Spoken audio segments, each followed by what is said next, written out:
Hey, good evening, good morning, good afternoon. Thanks for joining us for another episode of RollDiggs, the official podcast of Montana Tech Athletics. I am Paul Panisco, and as always, thank you for taking time to sit and listen to me jaw with folks that are important to Montana Tech Athletics, and none more so than this week's guest. Athletic Director Matt Stepan is sitting in the chair across from me. We have a lot on the agenda. It has been an incredibly busy fall. We're getting ready and already underway into a very incredibly busy winter. But we have some things we need to talk about. We need to talk about the playoff picture for volleyball, for football. We need to talk about conference season for basketball. And we need to, kind of celebrate all of our tremendous programs from top to bottom. And we're going to talk about our Dig Deep event. It's a championship rally coming up this Friday at the Butte Depot.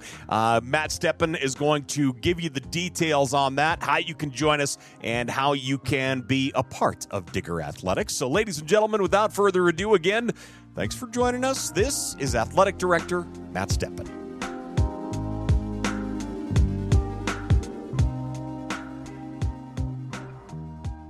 Ladies and gentlemen, boys and girls, children of all ages, Athletic Director Matt Stepan. How you doing? I'm doing well, Paul. How you doing? I'm good. This feels odd because we have sat down to do this once previously. And it probably says a whole lot about the way you and I operate. We paused it to come back and finish it at a later date. And that was like months ago. Yeah, and I if I remember right, I think there was some technical difficulties where we would have had to go back and probably start over. Yep. And we just said let's pause for now and then let's dive back in and blink your eyes and here we are. That was months ago. Months ago. How many times do you think you have asked to be on the podcast since then? I don't know that I've ever made any kind of request to be on the podcast. Yeah, true. More of it has been, maybe one day I'll be on the podcast. The fact that I'm the last one in Silver Bowl County, no, I'm just kidding. The amount of times we've talked about it, and for having offices next to each other, and our inability to line up schedules in a manner that allowed us to sit and do that, which really we should just put a headset on because some of our more productive work is when we have the opportunity to sit and brainstorm. Yes. If we were recording that, maybe it's interesting, maybe it's not. But most of that is over food, and I'm not sure people want to hear us eating while we're talking. Well, maybe not, but I think they'd love to hear a fat guy's perspective on different foods, because if not, they reach out to Richard Simmons for exercise advice. Why not reach out to someone who obviously enjoys food a whole lot? I think we have a new podcast idea, Fat Guy's Perspective. I like it. Yeah, to go along with our TikTok group that we're planning to be announced. To be announced at a later date. I just so you know, I did bring it up to our management, aka Shannon. Okay. She is very hard no against it, so that of course makes me want to do it even more. Of course, absolutely. Yeah. And again, that'll come up later. But let's actually get the train on the tracks and move forward. Like I say, we talk. Every day we're digging into stuff, and so I appreciate us actually being able to sit down and do it, and we'll put it out to the world. Well, maybe it took us a federal holiday. That campus is quiet. Yep. It's Veterans Day. Mm-hmm. Big shout out to all of our former and current active members, active military, first responders, everybody that does the real hard work to make sure that we can enjoy things like this. Yeah, so we can sit here and talk and drink coffee, for goodness sake. Correct. Yeah. Feel pretty small on a day like today. So that said, thank you. And honestly, this week is another real busy week on campus. We have a ton of stuff going on. This month has been kind of nuts, but pretty wonderful in so many ways. But coming up at the end of the week, we have our special event in Dig Deep, and that feels like kind of the jumping off point. It's just a couple days away, something new, and just a way to get people together and celebrate and rally around all of our athletics to this point. Yeah, pretty excited about it. And this is something that, that just kind of came about through reflecting on a lot of the awesome stuff that we've been, we've had a front row seat to, not just this fall, but in the last couple of years, really. Yeah. And have we taken the time at any point just to kind of pause and get people together and share in the excitement and build off the momentum, celebrate some of the great things that our student athletes have done and our coaches have accomplished. And it just felt like there's an audience that was asking for it, to be quite frank. The support we've seen throughout our sports has been incredible. Next week, this week now, just felt like a good time where, we're in the middle of an incredible run from our football team.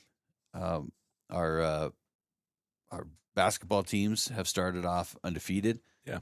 And there's a whole lot of excitement generated around that. We just came off cross-country championships where our women finished second. We had our first men's champion in school history.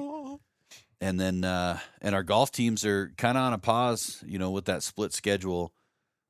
But I had the opportunity to travel with them to their first tournament this year that had, champions on both the men's and women's side, team championships.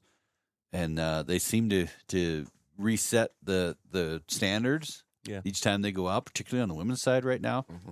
So and then we've got a national qualifier for indoor track, and it's not even cold enough to go inside yet. And so it's it's pretty fun, if it might be the best way to say it. Just sit back and watch it all happen, right? Yeah. And watch the success. Well, and we not to leave out volleyball, that in the newly expanded Frontier Conference, where you got to qualify just to get in the tournament.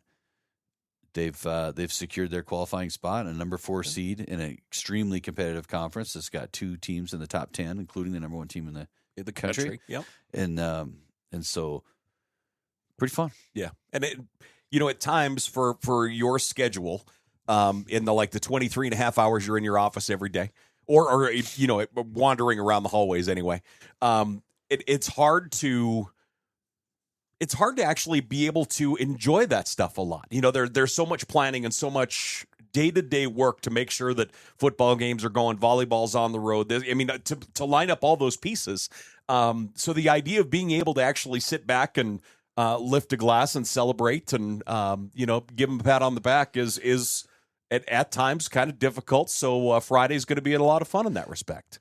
It is, and I'll say that our coaches do such an outstanding job of managing their programs that they, and this, we get to, our hand in planning home games is making sure we get enough people to work the event, and that we've got our guests lined up that we plan to celebrate. As far as travel planning and those types of things, our coaches are nails when it comes to that kind of stuff. Nobody knows it better than them, and the way that they manage that is pretty incredible. But you're right. It's, we often don't, sit back and reflect on what's happening while you're in the middle of it. Yep. And, there's been some things that we've done over the last couple of years that have never been done here. Right. I think the word historic is getting thrown around a lot lately. I think that every team that we have has seen its highest ranking in school history within the last 5 years, right? Mm-hmm. And so that's not a quote, you can check that, but I believe that to be true. Yeah. And when do you sit back and say, all right, let's just take a breath here? And that breath is short. We'll do this event Friday at the depot. Doors open at 6. We'll start drawing balls, and we'll get into the details on that. Mm-hmm. But then we'll have some cash prizes we'll hand out. Then we'll hustle up here to start setting up tailgate for Saturday. That's right? It. In the middle of that, we've got a basketball game Friday at 5:00 with our men hosting Northwest University. So when we say pause, it's a brief pause, but an important one. Yeah. I think, and I'm really excited for it. Yeah. It's it is interesting the different perspectives that I've been able to be around from, calling games forever, and then being part of it. It feels like there are ways that we could celebrate it a little bit more from the inside, but the timing is hard, and to be able to, give everybody a pat on the back and really focus a spotlight on everyone. Like I say, I mean, you look at the program success from top to bottom over the last 5 years is absolutely unprecedented. And you look where, like you say, with volleyball, the Frontier Conference Volleyball Tournament coming up this week, for my money, we knew that was going to be the absolute gauntlet. I mean, as far as any sport, when we combine, the what remained of the DAC schools joining the Frontier Conference, that was the one that was going to be to bring the most muscle, so to speak. To be able to sit at the top of the pile in now the new Frontier Volleyball Tournament is saying something, because you're going to be sitting on top of the national, and we see that right now with the University of Providence as the number one team in the country. This is going to be a big weekend for the ladies, and then obviously you get into football, we get into basketball. There's so much good that is going on from top to bottom, so it's fun. Yeah, no doubt about it. It's and you're right. You've got Providence sitting at number 1 in volleyball. You've got Bellevue, sitting at like number 5. Yeah, so they're right in that, and so to an absolute gauntlet. Be excited to go watch our women play at 2:30 on Thursday. It's indeed. And so, and I'll say this, as the 4 seed coming in, you can never count them out. They're that group, the way they approach each match, and they got some grit and some toughness to them that I'm excited to go watch them play. Agreed. I agree. So let's talk. Let's turn focus from programs to Dig Deep itself. So Dig Deep on Friday night. You mentioned doors open at 6. We'll start drawing balls at 8:00. Give us the details, and let's walk through that evening. Yeah. So the purpose of the event, as we said, is to celebrate what we've done and build off the momentum that's been created. We want to have an event that feels like informal reception celebration with an opportunity for the guests to win some cash, right? Mm-hmm. And so it's modeled loosely off of the old brouhaha that they used to do in the fall here, that was done before I started working here 11 years ago. But it's an event that people still talk about, and it's a simple event, where you purchase a ticket, and with your ticket, a ball goes into the drawing, and then at the end of the night, we'll start drawing balls down to 10. Each of those 10 will walk away with something. Your final 3 will walk away with the cut of the cash that's generated. And so, we'll have the ball draw. In addition to that, we'll have some silent auction that is focused on our programs. Mm-hmm. Some signed memorabilia, balls, jerseys, those types of things. Some really good stuff. It was important to not try and, the Digger auction in the spring is such a critical event, and the amount of support we see from local businesses and supporters that are so generous with their donations. And we didn't want to attempt to recreate something like that. We wanted to focus it on our programs and the great work that they're doing. Yep. So silent auction with some memorabilia, but really just a chance, low programmed. You're not going to come and listen to a bunch of speeches.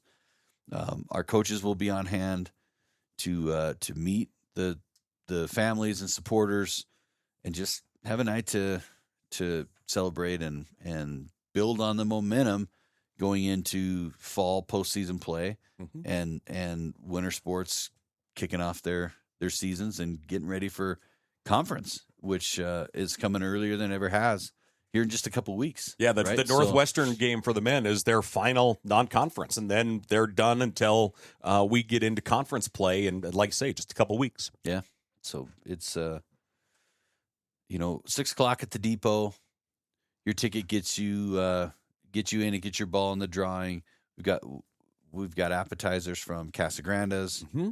and a cash bar. So should be a lot of fun. Yeah, it's going to be a good time. And actually, like I say, if you purchase the tickets and a ball to go in the drawing, if you're going to be there in person, it gets you and your significant other or a guest in the door for appetizers, and you get to hang out and And if you can't make it, Paul's created a ticket that you can get online. You can purchase with an opportunity to win cash and support that, at a discounted price. I've never been able to say this before, but this is going to be exciting. You ready?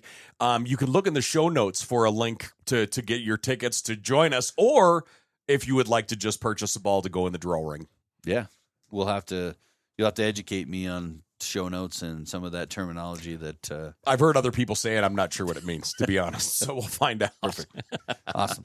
Well, and that means, we continually talk about the success, but as we, kind of turn the focus beyond Friday, as we mentioned, volleyball tournament gets underway down to Carroll College on Thursday. That tournament gets rolling, single elimination, and the winner of that bad boy. And obviously, the Frontier Conference will have representation of the national tournament anyway. But the winner will get the automatic, and then we have the possibility of at-larges going and hosting or going on the road for those first rounds as well. Yeah, and I believe that selection, I want to say, is Monday for volleyball, and so we'll find out what our future is on Sunday. Obviously, we're very optimistic at the opportunity to represent the conference on some level, but we'll have to wait till Monday to know for sure. Unless we go out and win the whole darn thing. Yep. Then it's just sitting and waiting to find out where we're going or who's coming here. And I believe that takes place on Monday. Football will wrap up its regular season on Saturday with senior day here. Football selections will take place Sunday, I believe, at 5:00. Yeah. Local time. I believe it's 5:00 Sunday for football, and then Monday, I want to say 4 maybe. Yeah, that sounds right. We can check on that, though. Yeah. So, and we'll have those in there as well. We'll put those in the show notes as well, so you can take a look at that and find out information. But we'll find out and get ready for tournament time. Now, again, the volleyball tournament itself is, like I say, new format. You had to earn your way to get in. Top 8 from the conference will go. It's single elimination. Find out who the winner is come Saturday night, and they'll get the automatic bid, and then, the possibility of moving on from there. As you mentioned, football. It's senior day here. Final regular season game at Bob Green Field at Alumni, and looking forward to that is Valley City coming to town on Saturday. Yeah, I believe it's the first time we've played Valley City. Yes, indeed. So a lot of firsts this year. I'm excited to welcome Valley City, who's having a great year. I think they're 6-3 coming in, and so looking forward to honoring our seniors on Saturday, and what has been an incredible season by Coach Sampson and staff this year. 10-0 right now. First time we've ever been in this position at this time of the year, being undefeated. I think 5-0 was the first time for us this year. So each week we've just kind of extended that, and bar keeps going up. Yeah, the bar keeps going up, and we're pretty excited to end the regular season and then learn our playoff positioning on Sunday. Yeah. I believe, we continue to talk about firsts, but I believe the longest win streak in football history is 11 straight games. And that was 2015 or 16. Yeah, it was, I want to say 2015. 15, I believe. Lost the opener, and it was just bookended. Lost the first, and then lost in the second round of the playoffs. As I sit here, I believe 2016 was the year. Was it? I want to say in 2015, we had a similar number of wins, but had a loss to Eastern Oregon, partway through the season. Okay. But I think we lost Copper game in 2016, and then didn't lose again until Reinhardt in the second round out in Georgia. Yep, that is the exact situation. All right. Look at you go. Big brain on Matt. Year 2 here for me that year. Okay. Gosh, that was an interesting year. Yeah, and this year just continually you keep looking to this team and what they present. They're awfully tough. I mean, they're incredibly fun to watch on both sides of the ball. They sure are. We've really seen the depth of the team here over the last 4 or 5 weeks. Saw a lot of different faces not a lot of drop off in production, but I think that it's true. We all know that the season started off with about as tough a schedule as you can put together, and amongst the toughest schedules in the NAIA. And we have continued to improve on that start. We're a much better team now than we were even early in the year with some signature wins, right? And so it's knocking on some wood here, but as we approach the end of the season and when we talk about postseason and potential, I think we're comfortable in saying that we're going to be playing in the postseason regardless of what. I'm not looking ahead here. Regardless of what happens on Saturday, we're going to have an opportunity to represent the conference in the postseason. Where, when, and against who, all to be determined. I think still by these final weeks. It's a little bit different this year than it has been in the past. How that selection process is done. And I was going to ask you to walk us through it. So, if you don't mind kind of giving us an idea about that, because I think like a whole lot of things, there's a whole lot of misinformation. There's, things that we have grown up being used to. And the main one for me is the idea of the top 25 list. The coaches list we've always looked at every level from Division I to the NAIA. We've always looked at that as almost kind of scripture. You're like, if you're in the top four, you're golden. But now that coaches poll is nothing other than for people to argue about. It's a fan poll. And you're right. We used to be able to say, all right, here's the final top 25. Here's the 12 at the time, 12 auto bids, now 13. That leaves, 4 or, 4 back when it was 16. Yep. And 12 autos. Now, since it's 13 autos, they've expanded the field to 20. So just a year ago, we could say, all right, here's the 13 that are in. And so you could start at the top of that top 25 list, which was a primary criterion selection, which is an important part of this rambling story.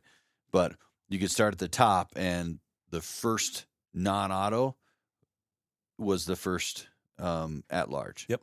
And so you could pretty much count it down. Even I can count to 7, and figure out who those 7 likely at larges, and if you fell below those 7, you were out, and that might be a number 16, 15, 16 team in the coaches poll, but not make the top 20 because you had a handful of auto bids from conferences.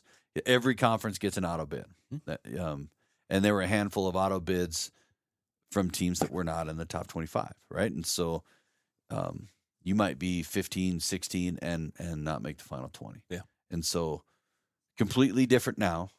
First, from a conference perspective, rather than 1 auto bid, we have 2 through the expansion. So because we have more than 12 or more schools playing football, we get 2 auto bids. The only way, per the NAIA, the only way we can have multiple auto bids is by splitting into divisions and having 1 auto bid per division. So a lot of questions about why we have an East-West division, and the obvious perception is to attempt to regionalize, the best that we can, because we span from, East South Dakota to, the West Coast, and down to Arizona. And that's true. So regionalizing through divisional play was important. But the truth is we have to have 2 divisions in order to have 2 auto bids.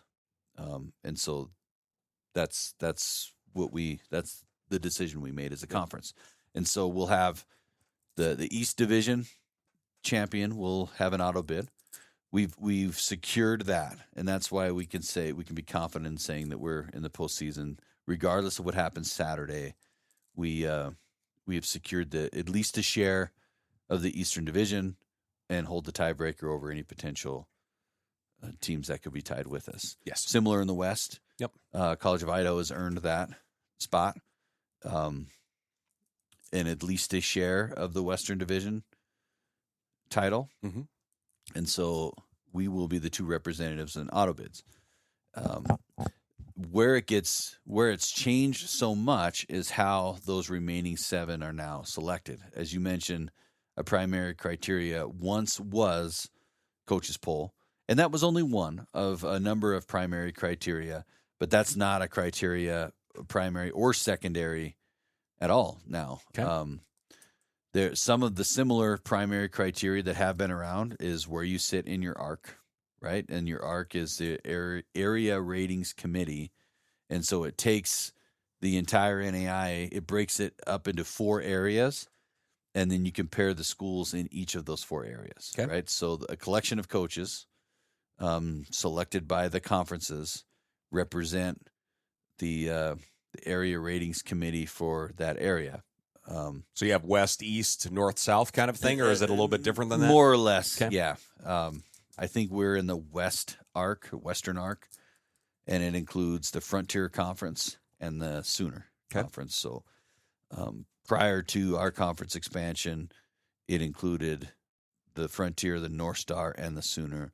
So essentially the same schools that make up our arc previously make it up now. There's just one less conference. Mm-hmm. So our teams, our raters rank our schools between those 2 conferences in an order that the selection committee may use as a primary criteria when they're selecting at large. Okay. It's not a good comparison, our arc versus another arc necessarily, but it's a starting point for when they're choosing at large selections, and they're looking to our area, which order does our area feel they should be in? Yes. And they'll basically start at the top and, take out the auto bids and start at the top. And, those will be the first schools selected out of our area. Do they do those from 1 to however many we have, or do they do like 1 to 15 or 1 to 10 to 20? Is there anything like that? Or it's a good question.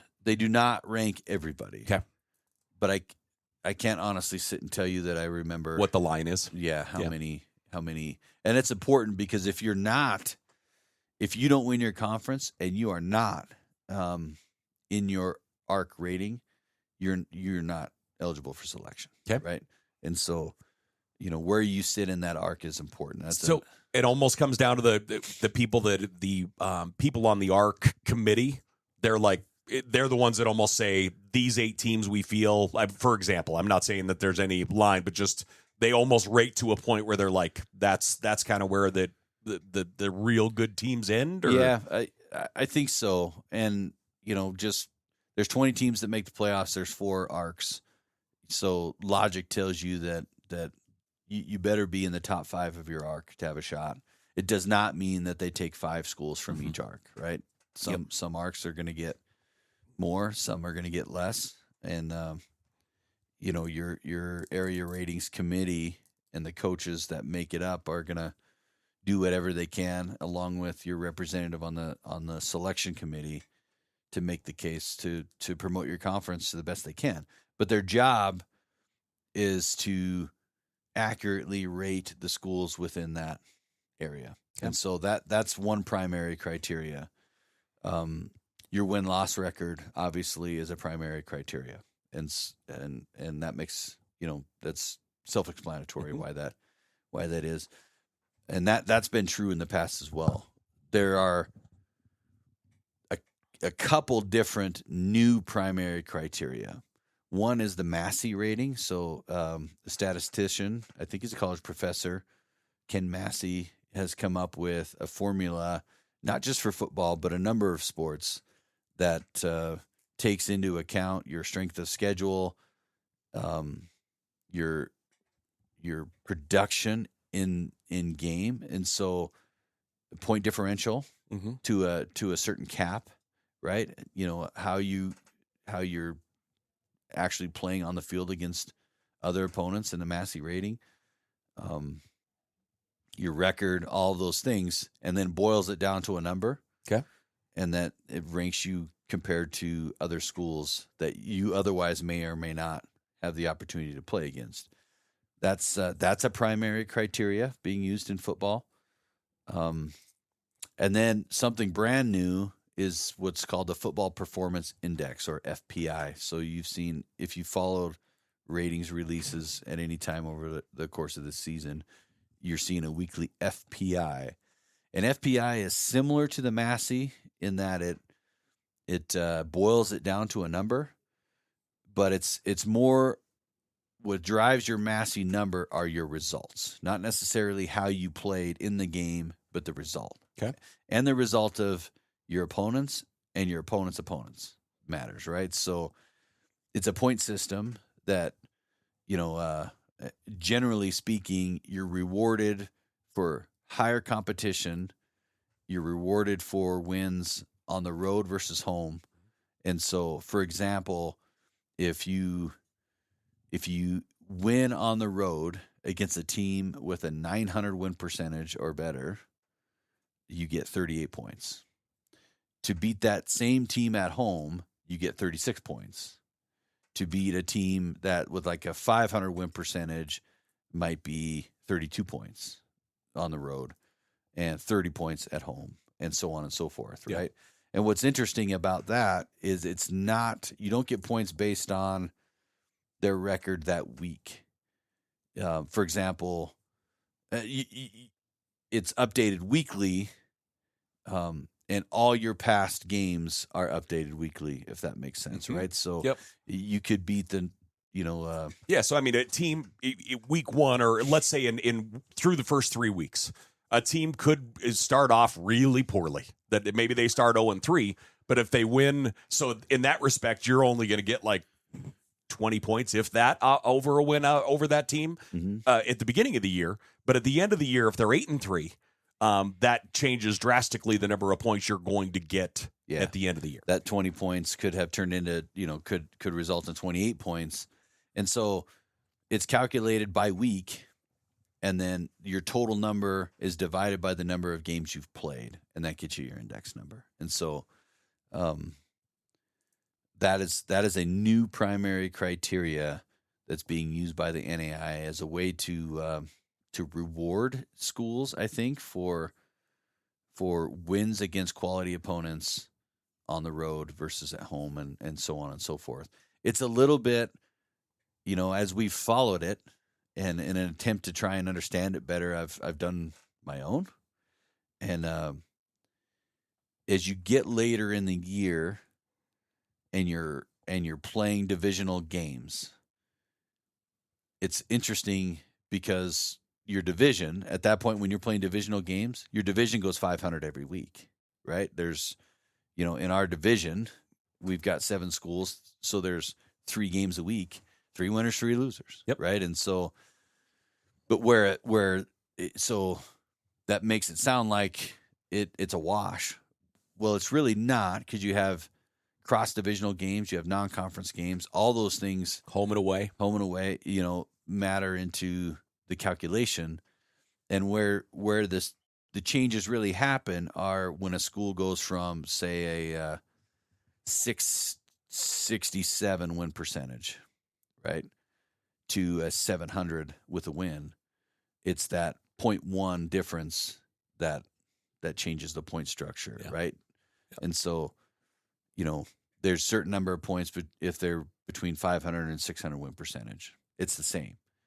But as they cross a new threshold, the points change, right? Yeah. And so not only for us, but for everybody else in the calculation, right? And so it becomes not only hard to track, but really hard to predict, right? You can look at, I think right now we sit 3rd in the FPI. We've been in the top 3, I believe, in the FPI all year long. Been 1 more than we've been not number 1. And so as you get into this last week and you see, okay, Grandview is number 1, Friends is number 2, who do they play? That matters. But everybody that they played, who do they play? Yep. And it gets really hard to chase predictions, and you just got to kind of wait and see not only what the results are, but how those results are used in seeding and selection, I think is what we don't know, right? And just on a call with our football committee this morning, Chris Stutzer from Rocky Mountain College is our representative. He's on the National Selection Committee, and he can tell you that in the past, they look at all these metrics, And when they feel like there's two teams that, have the same metrics and they can't really determine one over the other, they're in different conferences, they didn't play, you could look to the coaches poll and say, well, one's 12 in the coaches poll and one's 24. So it made a lot of sense to put the number 12 team in. Now that is not being used at all. Yeah. And so it's hard to predict where, they make sure I don't screw this up, but the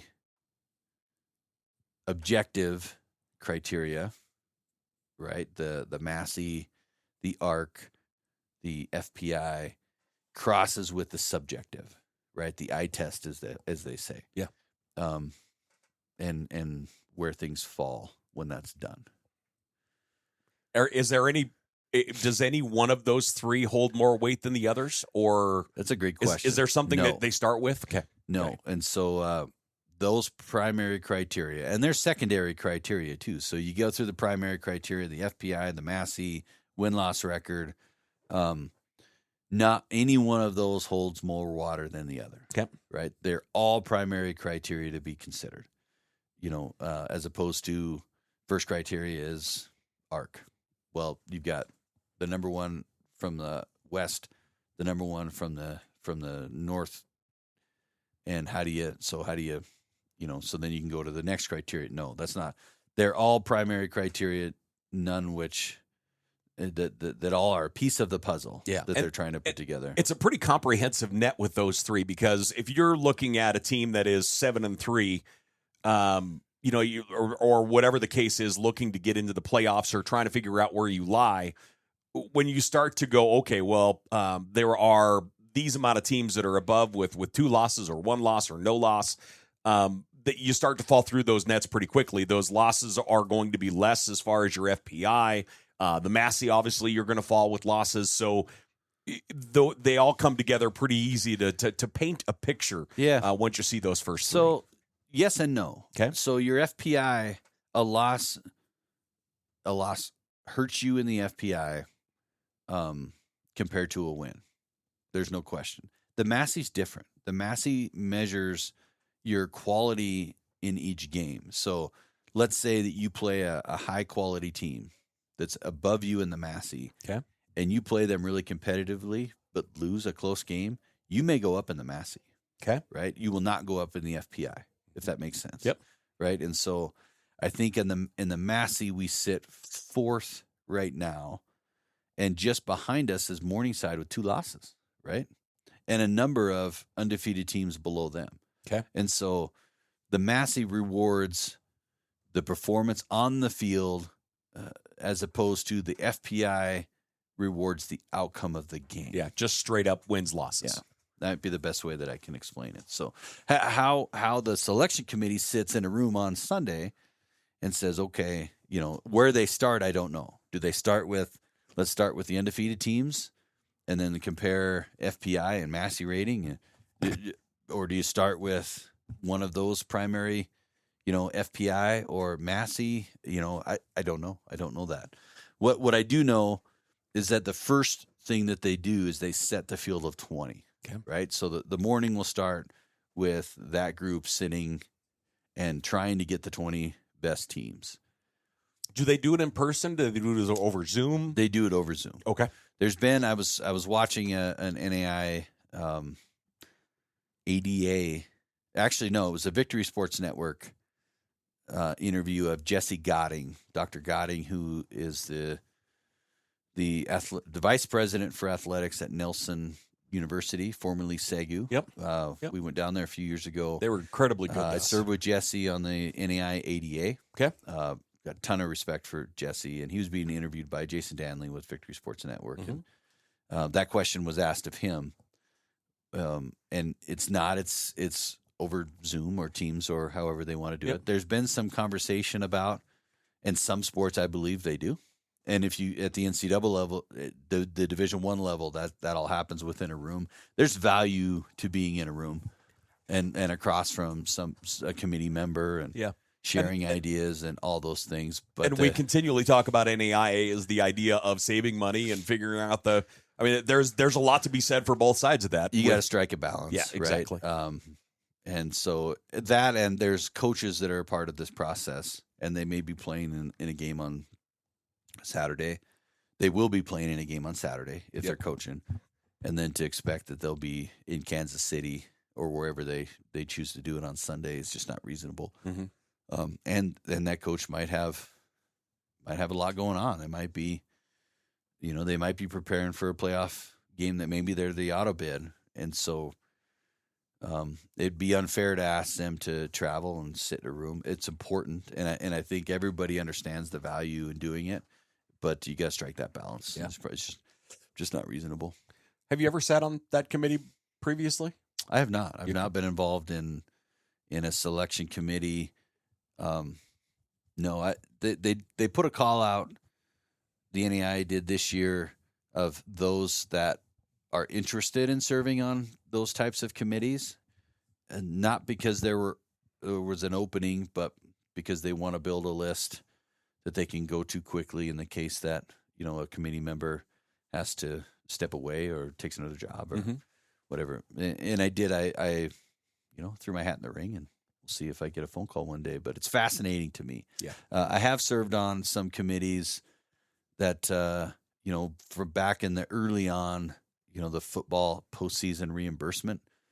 I wasn't actually on that committee, but involved in building the legislation that drastically changed the reimbursement model for football postseason. And it was a critically important one where, schools previously were on the hook for all postseason expenses, including charter flights that are hundreds of thousands of dollars. Especially that first weekend of, trying to get a flight Thanksgiving weekend is real easy. Yeah. I still got recurring nightmares of the first years that we were tackling that, me and Chuck Morrell, and he's trying to get ready for a playoff game, and we're trying to secure a plane, look at every absolute every opportunity to travel, and whether that's a bus or commercial or charter, and you're going out to Indiana, right? And so you compile all the information you can. I remember sitting in Don Blackadder's office going, okay, here with Chuck saying, all right, here's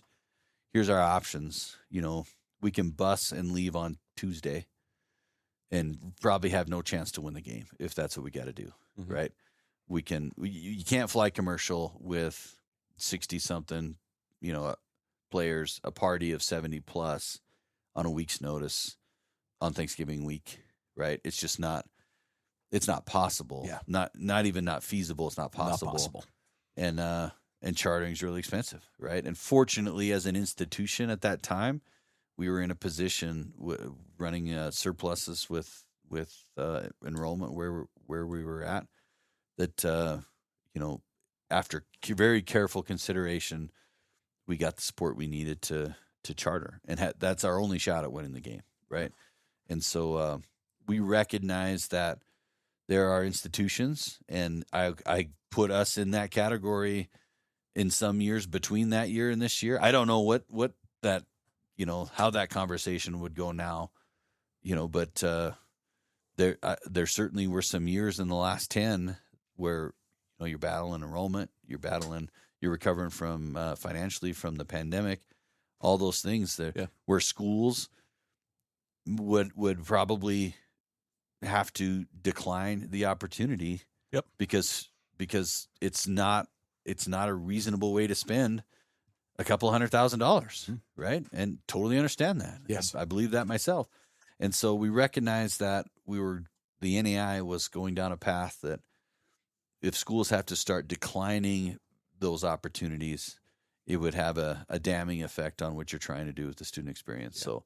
So was involved in some of the early drafting of that legislation and educating the NAI to come up with the current model that it's basically an insurance model that all NAI's football playing schools pay into.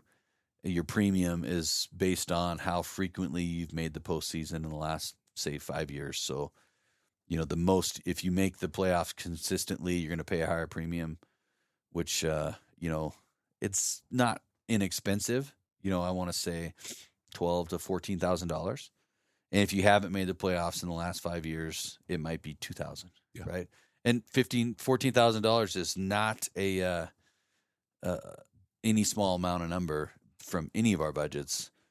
But by paying into that, there's what you'd call a deductible amount. That if we had to travel, we pay the first. I think in the past it's been the first $10,000, and then that playoff reimbursement picks up the rest, right? So now you're talking, somewhere around $20,000 for postseason travel, compared to $200,000 that a school was saddled with before, right? And so, anyway, it was involved in that. I was on the committee that looked at recommending whether to expand the postseason football number from 16 to 20, which we did recommend, and it was adopted by the NAI. I think this is our third year of the expanded playoff field. And so I was on that committee, but have not been involved in any of the selections. Okay. So they obviously, I'm going to say get in a room, but they're not. They're in a Zoom call, whatever the case is. But the first step is to get us to 20. They take the 13 automatic bids, which obviously go on the table real easy, and then they start with those criteria to get the remaining 7 in. Is that correct? Okay. Yep. And they and that's where the debate starts. That's when the metrics come in. That's when all those things to select those 7. And now you have once that's done, you have your 20. It's not until you have that 20 that they even talk about seeding. So now we have 20. So now let's seed them, your top 12, get a bye. 13 through 20 play that first round to get you to a 16-team tournament, with 13, 14, 15, and 16 hosting 17, 18, 19, and 20. Yeah. And it's not a true seeding model where, 13 plays 20 and so on and so forth. And when you get to 16, it's not necessarily one plays 16. And, the seeding can fluctuate. The committee can move schools up or down, I think 3 seeds to help maybe regionalize matchups. And to maybe regionalize matchups isn't the right way to phrase it, but help reduce the number of flights needed to have the postseason. Yeah. Right. So that they can make sure that the cost of it, there's enough money in the playoff reimbursement pool to cover the expenses, right? If you went true seeding model and you had 4 flights in the first round and then additional flights in following rounds, your cost would be more than what you have in the pool, or could be. And so they have to balance that as well when they're making their selections week by week. So even if you know who you play in round 1, you don't necessarily know who you play next round if you win. Yeah, the bracket isn't true in that respect. Correct. Where lines connect, and there's going to be a lot of movement just for saving money. I mean, when it boils right down to it, is to make sure that they can get it done and save some money. Yeah. When are the conference rules brought in? I mean, the idea of there used to be a line of, you don't want conference opponents to play each other in the first round. Is that right? There's never been a policy. Okay. But unspoken kind of thing. There's been a best practice that that the NAI does whatever they can to avoid matching conference opponents up in the first round. Okay. So in our first round now would be those, like the 13 down is when they would try and not to have opponents play, or conference opponents play. Yeah, I think that's correct. It used to be that in the round of 16 they kept conference opponents separated. And then once you get into that, that round of 8, which is your quarterfinal round, right? Yeah. Yep. That wasn't protected anymore. That's been one of the, I don't want to say downside. I think the move to go to 20 was the right move. Especially, I think the NAI at the time was going from 12 auto bids to 13 because the KCAC added a couple schools and got 2 bids. Mm-hmm. And so it was reducing the amount of at-larges from 4 to 3, and that, just felt like that wasn't providing enough postseason access to quality schools, that the move to 20 was the right one. The move to 20, there's a lot of conversations about the financial impact of that, adding a round to it, right? And how do you mitigate that, whether it's through host fees or increasing the amount that each school has to pay, that deductible amount from, say, 10,000 to 20,000. They still seem to hold that the first round they protect conference matchups, but that the second round they may not, which is the round of 16, which is the round that used to be protected. If that makes sense. Yes. So I think it's happened. I think it happened just a couple of years ago that Western had a bye. Yeah. I can't remember if College of Idaho did as well, or if they had to play an opponent and I want to say maybe they played Ottawa and hosted Ottawa, beat Ottawa, and then they matched them up with Western in second round, that round of 16. Okay. I think that's true. I can't say that for sure, but I believe that they matched conference opponents up in that round of 16. Okay. And I mean, there's different ways to look at it. One is, my own opinion is that we'd like to be separated for as long as frontier schools can be separated, because I think the competition and the quality in the frontier is really good, and I think you can see multiple teams make good runs in the postseason. And so by pairing them up, you're eliminating one. Mm-hmm. The other way to look at it is by pairing them up, you're guaranteeing someone's moving on within the frontier, right? And so, and the one thing we've always talked about, even when we'll age ourselves, that idea of the old frontier, we're on an island, with the teams in the West. Whereas if you're in the Midwest, you can hop on a bus and go play. What's the range as far as when they make they suggest bus as opposed to flying? I think it's 800 miles. 800 miles? Anything longer than 800 miles is considered a flight. And I would have to think you can put a stylus down in the Midwest, 800 on most of those schools, and you can play a whole lot of those games against different opponents outside your conference in the Midwest, where we just don't have that as a luxury. We have conference opponents that are outside 800 miles. Yeah. Right.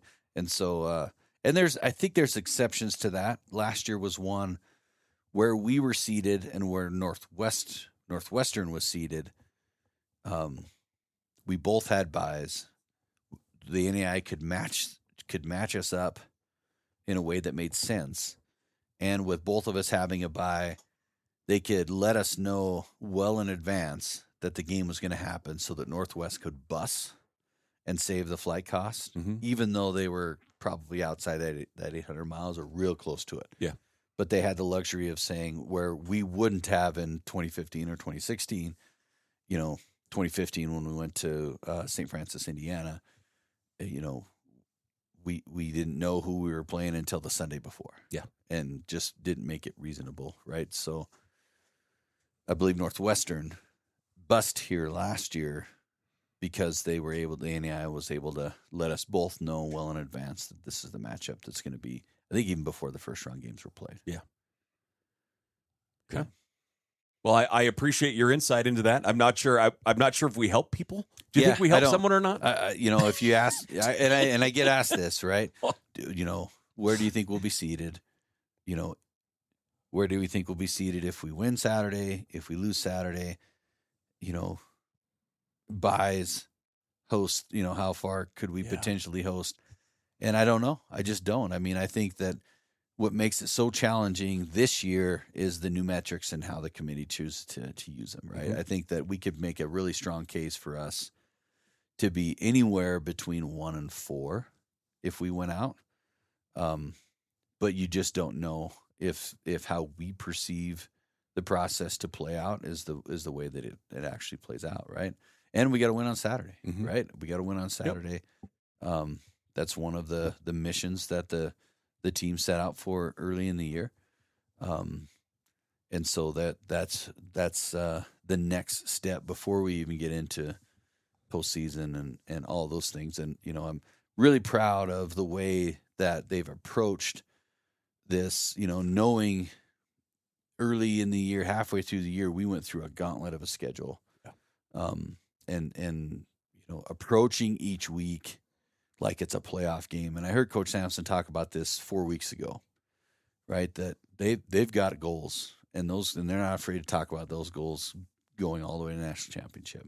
Yep. And 4 weeks ago, he's talking about ramping up their preparation now, so that when the opportunity comes, if the opportunity comes for postseason, they don't feel like they got to up their game because it's postseason, and trying to reset each week, to focus the team on the next game has been pretty fun to watch and pretty inspiring. In particular, over the last week or so, that there's been some unique challenges to the program over the last week, and we continue to think about and pray for the Klimpel family and Kellen, and as he fights his battle bravely and with such incredible strength that he's shown and that the family has shown.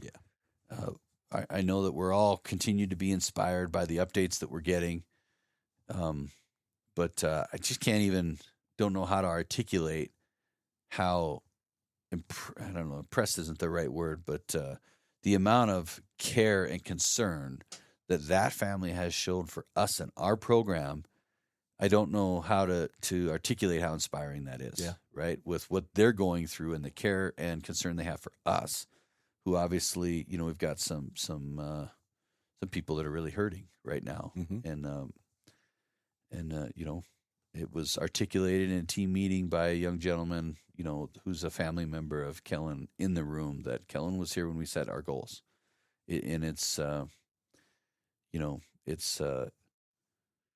maybe the best thing that we can do for Kellen is to work towards those goals in honor of Kellen, right? And so, we're coaches in constant communication with the family. I've had the opportunity to speak with family members throughout the last week, and we just continue to think and pray for Kellen and the family, and for strength and for healing, and just so overcome with emotion with how they've handled everything and the love and concern they've showed for us, which just seems, you don't want to say incredible. Yeah, exactly. It just being able to think of others in that scenario is beyond me. Yep. Yeah. Well, it's it's certainly head down and go. Just the way they have continued to rally, the way they have come together, the way they have made every step as a unit, I think is incredibly admirable. And it brings a whole lot of pride to my heart watching the way that's been managed. Yeah, there's no manual, and there's no page in the manual that tells you how to go about something like that, right? But being there and being in the room as these conversations are happening with the staff, and then with the team, and with our administration, who's been lockstep with us. We met with the team on Sunday afternoon, the day after the accident, and Dr. McLean was right there with us, right? But I'll say this: I am so very grateful that we have a head coach and a staff, and I believe this to be true across all of our programs, that day after day prioritize the individuals and not the results. Mm-hmm. And when you're faced with something like this, you're just so very grateful that culture is baked into what they're doing, right? As opposed to having to come up with or manufacture that culture that helps you get through it. Because it's baked in, we get to navigate it together, all without knowing the right thing to do. Without we can have honest conversations about what we should be doing, what we shouldn't be doing. And the culture is there for the student to speak up and say, this doesn't feel right. And I'm just very grateful to have people leading our programs that understand that as a priority, it just makes things easy is not the right word, because there's been nothing easy about the last week. No. But you can feel confident that the decisions that are being made and the conversations being had are with keeping the right things top of mind. Yeah. Well, and I'll take it one step further, and that all starts with you. It goes to the top of the food chain. You know, I mean, you get all the garbage. I mean, you take the emails and the calls, but there is also the other side of that where it all of this starts with you. So take solace in knowing that, everybody follows in your footsteps, my friend. Well, I appreciate that. I just, I say it time and time again. I'll say it till I'm blue in the face. I'm the luckiest person that I know. I get to work in sports for my alma mater in my hometown, and I get to do it with people that I truly enjoy working with every day, present company included. Oh, right? That hurt, and didn't so, it? But honestly, I mean, that very few, I think, get to just get out of bed and look forward to going and work with the people that you work with every day in our building and outside of our building. And, certainly it's not lost on me how fortunate I am to be able to do that. Let's get ready to get out of here. Give us the details again on Friday. We've got Dig Deep on Friday. We'll wrap it up with that, and then we'll set you free, brother. Yeah, so Dig Deep, it's our first annual. We'll see, I guess, annual. Oh, Bruce Saylor's going to kill you for that. First annual? First annual. Yeah, I know. As I said it, I took pause, but, it's first of many. The first of its of in our era of this type of event. Again, it's just a celebration and a way to get together and talk with coaches and talk with our families and celebrate a lot of great and exciting things that are happening around here. Build on our momentum that going into fall postseason across all of our sports and diving headfirst into our winter sports that are off to a great start.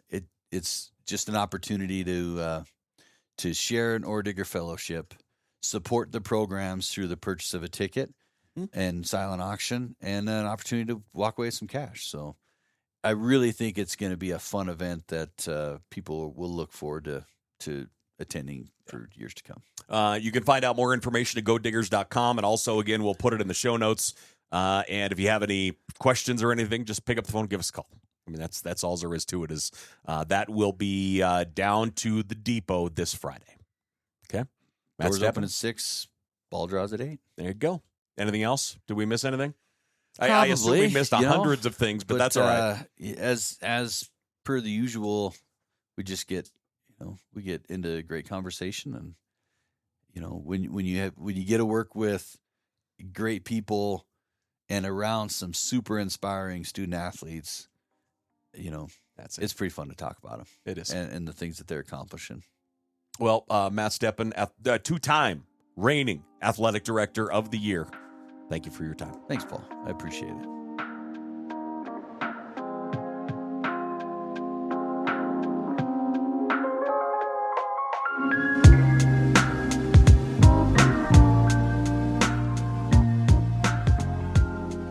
My thanks to Athletic Director Matt Stepan for making the long, arduous journey from his office, which is approximately 18, maybe 20 feet away from mine, to sit and record our latest episode of RollDiggs. But I don't know. Joking aside, none of this gets done without Matt. He's an incredible athletic director, and we are extremely lucky to have him not only here at Montana Tech, but in my opinion, in our community of Butte, Montana.